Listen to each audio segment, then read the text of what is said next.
Դատական նիստը, ինչպես բոլորդ գիտեք, ժամը 8:30-ից ընթանում է,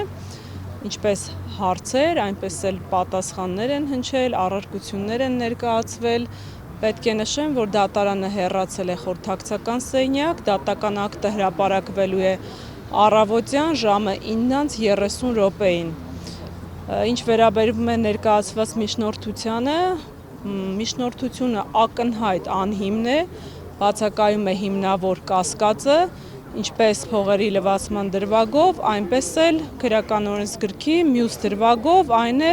իբրև թե Ալիկ Ալեքսանդր Ալեքսանյանը նյութապես շահագրգռել է անձանց, որպեսզի մասնակցեն հավաքների, մինչդեռ քրեական վարույթում չկա գեթ 1 փաստական տվյալ, չունենք գեթ 1 անձի ցուցմունք, հարցաքննված շուրջ 150 վկաներից որևիցե մեկը չի նշել իր ցուցմունքով, որ իբրև թե Ալիկ Ալեքսանյանը իրեն նյութապես շահագրգռել է, որպեսզի մասնակցի հավաքների։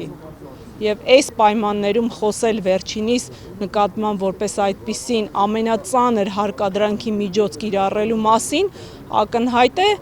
ինչի հետ գործ ունենք։ Սա հերթական քաղաքական հետապնդումն է։